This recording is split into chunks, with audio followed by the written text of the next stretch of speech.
Please join me in welcoming the cast of Safe Room. We have with us today the stars Nicole R.E. Parker, her husband Boris Kodjoe, who not only stars in the movie, but is also making his directorial debut, Drea Matteo, Mackenzie Astin, and the talented Nik Sanchez. Hey, what up? I'm going to get us started immediately with questions from the floor. And once again, if you'd like to ask a question, please raise your hand. And we have a lot already, so I'm going to get started. The first question goes to Jay Bobbin. Jay, if you can unmute your line. Hello, thank you very much. Hi, everyone. Thanks for doing this. Boris, when you're doing something like this, the space you have to work with is somewhat limited, obviously. Can you talk a little bit about the challenges and how you meet those to keep your camera moving within such a finite space and keep things active and just keep things in motion? That's a great question. One of the things that I discussed with my DP, Jay Feather, who's a genius, we discussed expanding out of the room by way of creating visuals that pull you in and that create a different sort of angle and a different vision. And so we talked to Louis Garcia, who was an amazing production designer, and she really created magic in that room. And every wall, if you noticed, every wall was different, and everything sort of looked different. That gave us a different perspective.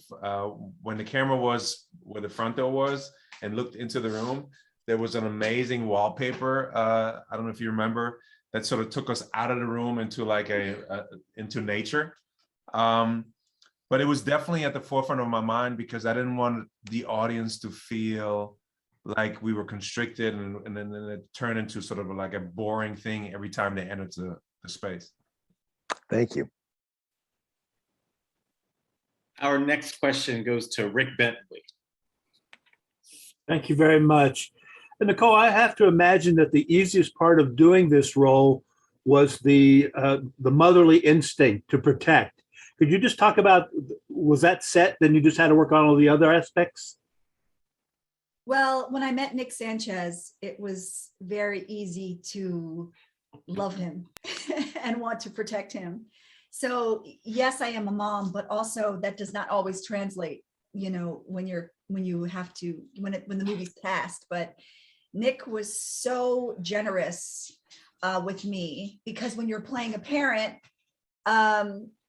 it's not just the title of mom, it's the small things, the way you touch your son or your daughter, the way you hug them and talk to them. And I really wanted to respect Nik's space, and he let me violate him with kisses and hugs.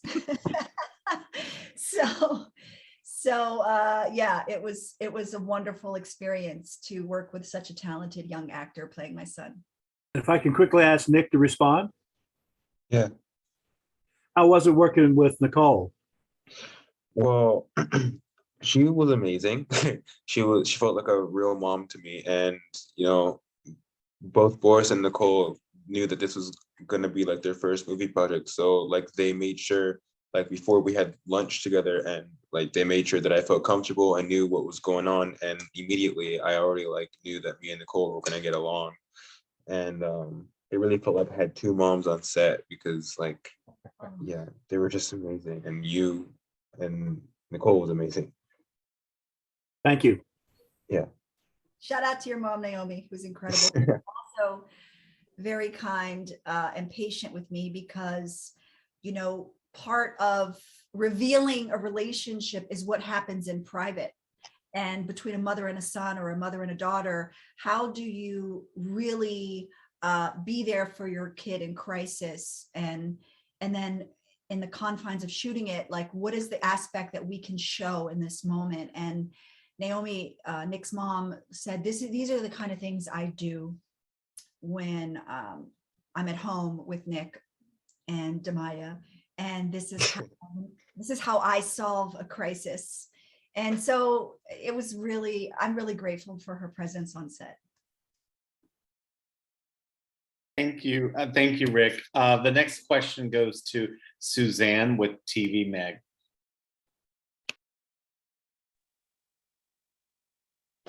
Hi, Drea. Hi, Nicole. You look really, really, really cute right now. So do you. I was gonna text you, but I'm like, I'm just gonna stay still. I'm gonna be cool. I was thinking the same thing. I was like, She's spoken. Suzanne, go right ahead with your question. Okay, you can hear me now? Yeah, hi Suzanne, speak up. Oh, okay, hi, sorry. So I really love this movie. It's such an interesting idea and so many twists and turns. You didn't know what was gonna happen next. Boris, did you write the movie or just direct it? Just clarify for me real quick. No, I did not write the movie. The movie was written by the amazing, I keep pronouncing her name wrong. Help me. Her name is, sorry. I did not write the movie. I made some tweaks and changes to accommodate location and some of the aspects we had to deal with. Also, in terms of the characters, I made some changes to accommodate all the amazing actors we have. But no, I did not write the movie. And before you leave us, I will have the name of the incredible writer who wrote this movie. All right, and what attracted you to the script?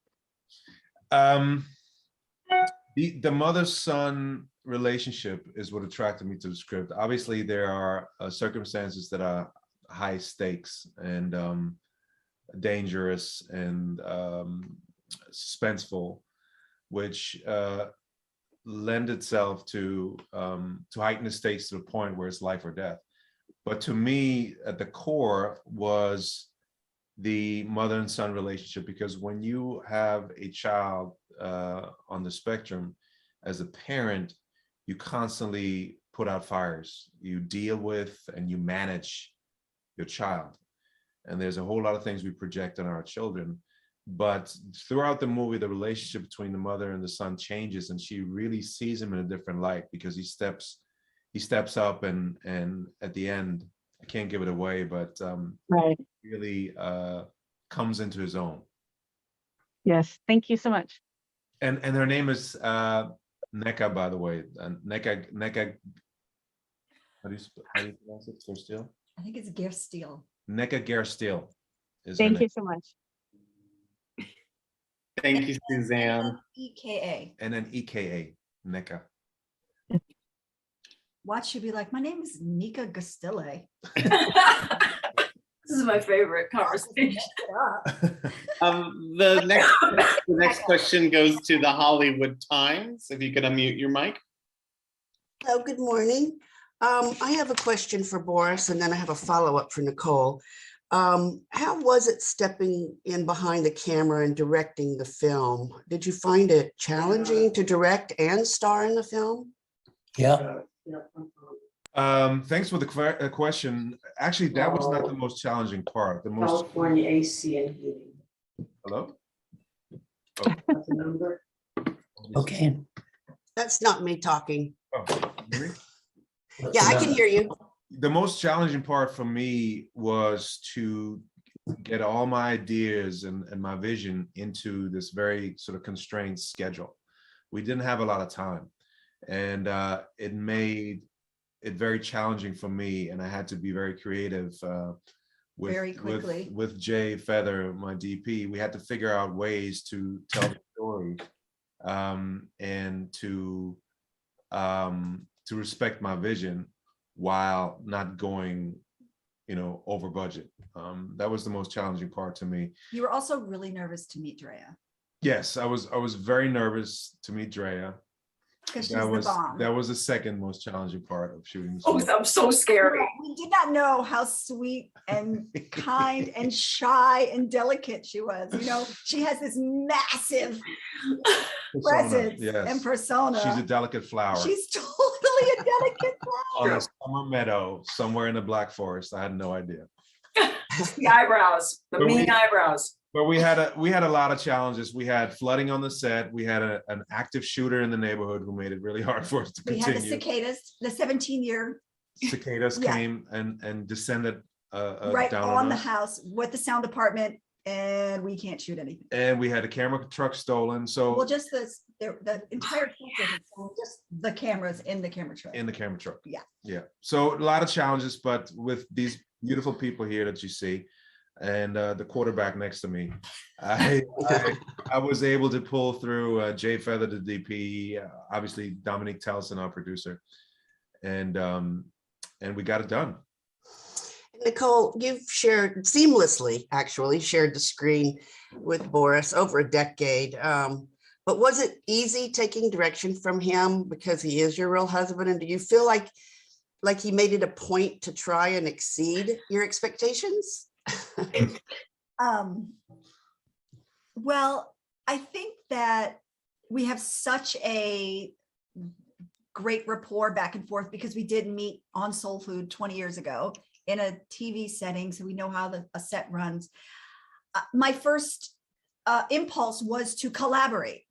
So he would tell me something day one, and I would be like, well, actually, if you just push in and then da-da-da-da-da, and I realized like halfway through the sentence, because everybody was silent. I think Mac, you were there that day.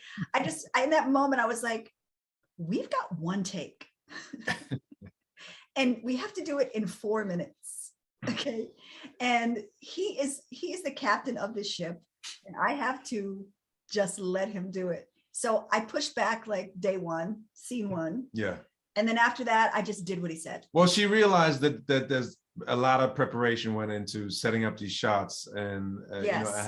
I had confined space, time, a lot of things to deal with, and I think she realized that I had thought through those things numerous times, and I had plan A, B, C, D, E, Yeah. F, G ready to go. And I looked at Mac's face. I was like, because you're an actor, right? Mac, you get it. You get what I'm saying, that if we just run in and then fall, he can just shoot it from and Mac just looked at me like,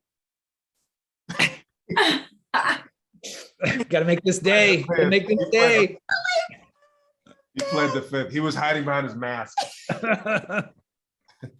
Thank you both for doing this today. Thank you. The next question is an email question for Drea.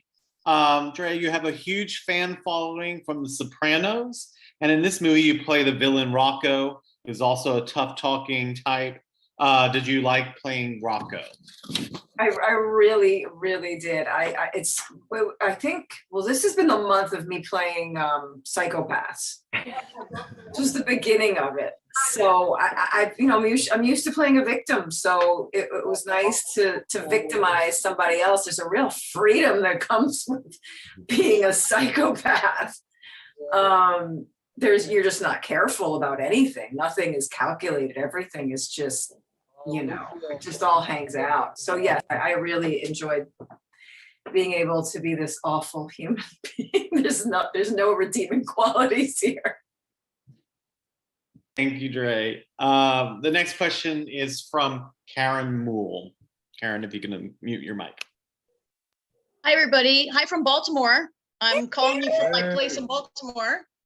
In fact, Mac and I are neighbors and go to the same restaurant. Ask the question.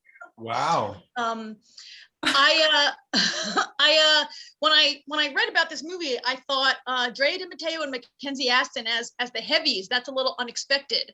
And then halfway through the film, I thought, God, these two need like a spin-off, like a workplace comedy, these two characters. And I wonder if you could talk about where you guys found your chemistry together and for these two characters, and how you enjoyed playing them together. Go, Mac. Well, yeah, I'll go ahead and say that I think like the universe helped establish the chemistry. Drea and I have known each other for about 20 years now. An old friend of mine that I worked with ended up working with her and connected us, and we became friends. So I actually sort of got this job because Drea recommended me. So that there's an instant chemistry boost right there.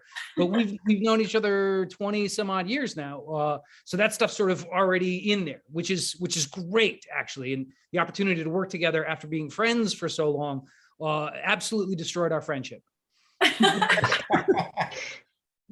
Well, Karen, I want to jump in here real quick because yes, it's not true. He didn't get the job because Drea recommended him. He got the job He because got the audition because Drea recommended exactly. He it. got the audition And because then he Drea killed recommended it. it, and he slaughtered and incinerated the audition. And I'm from Baltimore. My mother and father still live in Baltimore. So I was like, you got to give it to Baltimore, man. You got to give it to Baltimore. No, he came in and it was scorched earth. He shut it down. He took the role.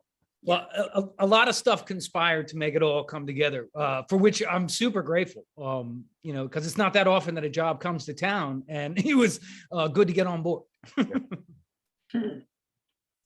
Well, Dominic and Rocco were a lot of fun and very scary. So thanks a lot. Thank you, Karen. The next question is from Noah Wilson. Hello, everyone. It's so great to be here with you guys. Boris, I want to ask you my first question. Congratulations on this being your directorial debut. It being with Lifetime, could you ever see yourself direct more movies with Lifetime down the road? Because this is such a fantastic film. So many are going to love Safe Room. It's so intense. Thank you, Noah. Thank you for these kind words. And I was delighted to work with Lifetime. Tanya Lopez was amazing. She really supported the project. She loved it, as well as Makia Faye, who was our executive over there.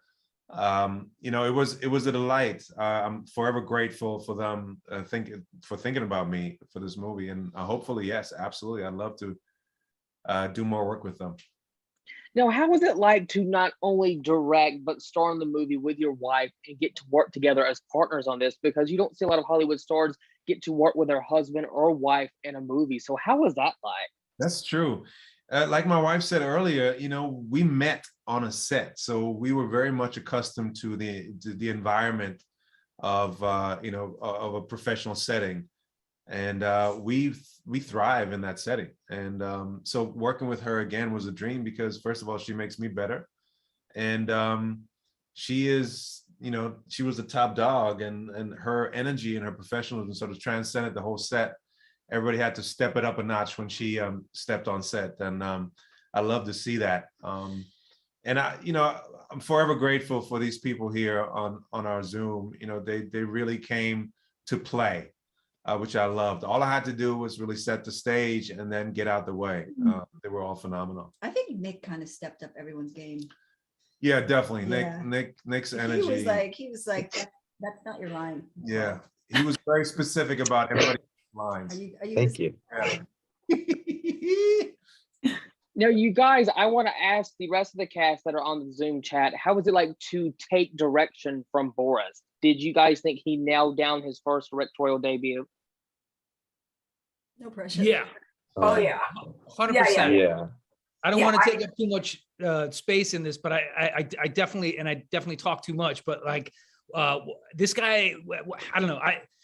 I absolutely loved it. This guy had a plan, and when stuff went wrong, he had a way to counter it. And when stuff went wrong the second time, he had a way to counter that. And I don't know where it comes from, but it was a treat to work with a guy who was such a natural at leading the team.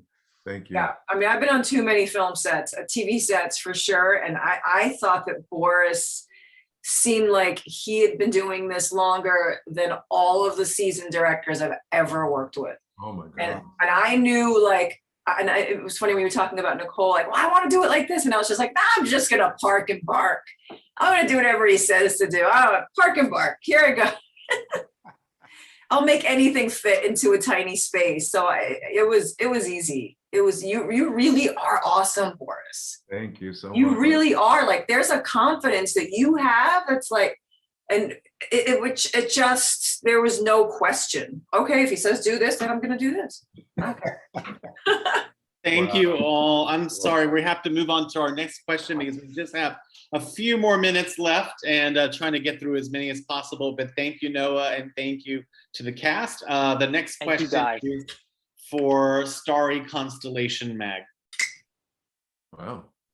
Hi guys, Nick, what was it like for you doing a character that's on the spectrum? Did you study much about this? in order to portray the character properly? Oh, man. Hold on. Well, I mean, like playing an autistic sorry. Since I am autistic, playing autistic just feels like, you know, a man playing a man. It's part of who I am. But what I most like about playing Ian is the fact that it helps me learn more about like myself and my own aspects of my own autism and what other people on the spectrum go through too. And, you know, Ian loves a lot of things like video games, STEM, like gadgets, cars, space. I mean, you name it. So he's a big geek, but I love those similar things. Ian and I are very similar when it comes to our character and our traits. And I really enjoyed playing this role. It made me feel like that if I was in a similar situation like he was, I would be able to be brave and, you know, confident just like he was. Well, it was wonderful to watch you. You really excelled in this role. Thank you. Thank you so much, Nick. And thank you. I think we have room for one more question, and that will be the Hollywood Times. Hi there, one more time, thank you.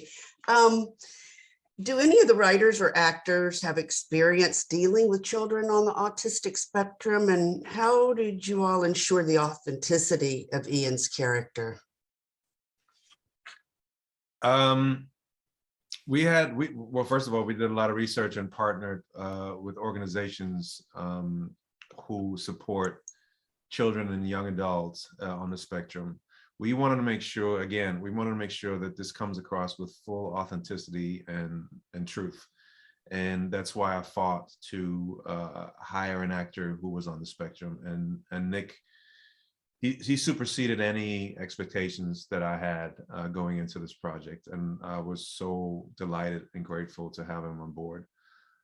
He really, like Nicole said, he made everybody step up around him, not just in front of the camera, but also just the energy on set changed when he stepped on the set, which was amazing to watch. Representation is everything. It is truly important because it creates normalcy around whatever we're talking about, in this case, autism. And we wanted to shed a light because we want to make sure that young actors on the spectrum are supported and the opportunities increase in the industry. It's much needed, it's time, and it's completely normal. The problem has been that we project too much on these performers, on these kids, young adults, and that's our own problem. And this experience has been eye-opening for me in that we should talk less and listen more. And Nick has taught us a whole lot in those 4 weeks we spent together. And it also helped us understand, and you as a director, you were saying how you would hire Nick for anything. Yeah. It wouldn't have to be the narrative around a child or a teenager on the spectrum, that his talent and his work ethic were so tremendous that he could, you know, play any role in any film. 100%. So specific, so prepared, so professional. Well, I aspire to be like Nick, honest with you. And I thought I was prepared and disciplined being German. Not so like that. Wonderful answer. Thank you. And thank you to the Safe Room team. And thank you to the entire cast of Safe Room. It's been great having you. I really appreciate it. And thank you to the press for asking your great questions. Just a reminder, Safe Room premieres Saturday, January 15th at 8, 7 Central on Lifetime. And for everyone else, please